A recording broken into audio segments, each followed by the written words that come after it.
Hello students. Today will be discuss about natural approach.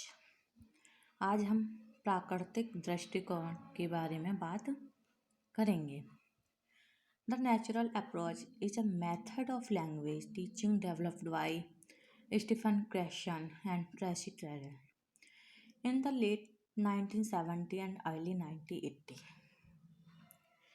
It aims to foster naturalistic language acquisition in a classroom setting, and to this end it emphasizes communication and places decreased importance on conscious grammar study and explicit correction of student errors. देखिए, जो प्राकृतिक दृष्टिकोण है ये एक भाषा शिक्षण की विधि द्वारा विकसित स्टीफन क्राशेन और ट्रेसी ट्रेरेल ने 1970 और 1980 के दशक में इसका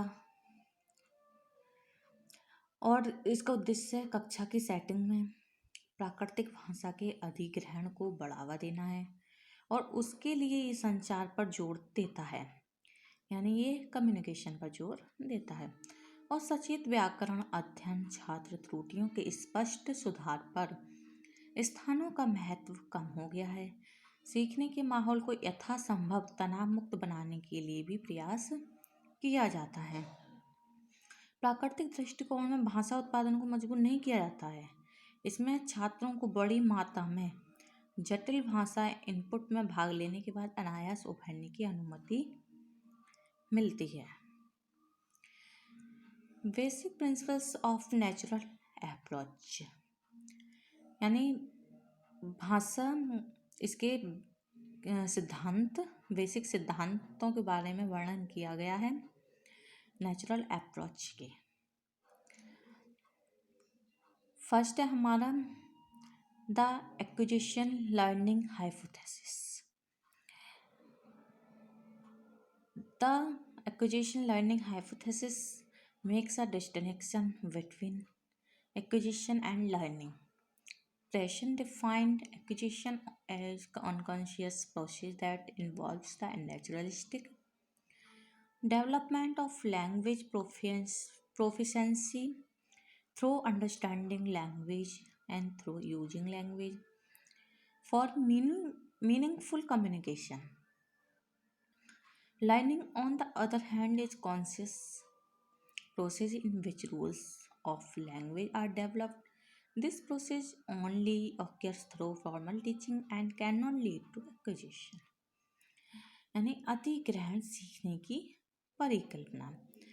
इसमें 5 परिकल्पनाओं का उल्लेख किया गया है जो कि इसमें बताई गई हैं. अधिग्रहण क्या है? ये सीखने के बीच जो हमारी अधिग्रहण सीखने की परिकल्पना है वो अधिग्रहण और सीखने के बीच अंतर बनाती है. क्रशिन ने अधिग्रहण को परिभाषित किया है और उन्होंने कहा है जो अचेतन प्रक्रिया होती है इसमें भाषा समझ के माध्यम से और सार्थक संचार के लिए भाषा का उपयोग करके भाषा दक्षता का स्वाभाविक विकास भी शामिल किया जाता है. ये एक सचेत प्रक्रिया होती है. इसमें भाषा के नियम विकसित किए जाते हैं और ये प्रक्रिया औपचारिक शिक्षण के माध्यम से होती है. नेक्स्ट है हमारा monitor hypothesis. According to monitor hypothesis the acquired system indicates a speaker's utterances and is responsible for spontaneous language use. The learning system, by contrast, has the function of a monitor or the editor. The checks or repairs the output of the acquired system. It means जो हमारी अधिग्रहित प्रणाली है एक speaker की उक्तियों को ये शुरू करती है और ये सहज भाषा का उपयोग करना सिखाती है. ये क्या करती है? एक इसके विपरीत सीखा प्रणाली का कार्य है मॉनिटर जो कि संपादक एक अधिग्रहित प्रणाली के आउटपुट की जांच और मरम्मत करता है. नेक्स्ट है हमारा natural order hypothesis. The natural order hypothesis says that the acquisition of grammatical structures proceeds in a predictable order. This natural order can be found in first language acquisition as well as in the second language acquisition. जो natural order परिकल्पना है वो क्या कहती है? वो कहती है व्याकरणिक संरचनाओं का अधिग्रहण एक पूर्वानुमान क्रम में आगे बढ़ता है। ये पहले प्राकृतिक क्रम में भाषा अधिग्रहण के साथ साथ दूसरी भाषा अधिग्रहण में भी ये पाया जाता है। नेक्स्ट है input hypothesis. According to input hypothesis, acquisition occurs when one is exposed to language that is comprehensible and that contains I plus 1. The I stands for the current level of proficiency. He is able to move the high stage by understanding language containing I plus 1. देखिए जो input परिकल्पना के according क्या होता है, अधिग्रहण तब होता है जब कोई ऐसी भाषा के संपर्क में आता है जो समझ में आता है जिसमें आई प्लस वन शामिल होता है। आई का अर्थ होता है अधिग्रहणकर्ता के वर्तमान स्तर की प्रवीणता, यानी आई प्लस वन, जहाँ प्लस वन भाषा के लिए खड़ा है जो कि परिचित के वर्तमान स्तर से थोड़ा परे है, भाषा को समझकर एक उच्च स्तर पर जाने में ये सक्षम होता है। नेक्स्ट है हमारा द अफेक्टिव फिल्टर हाइपोथेसिस, यानी स्नेहक फिल्टर।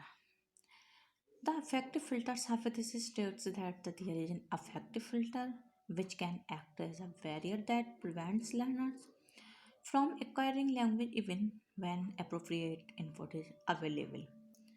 यानी with regard to second language acquisition, affective variables can be attitudes or emotions like motivation, self-confidence, and anxiety. A low affective filter is always desirable because a high effective filter which can be found example with anxious learners.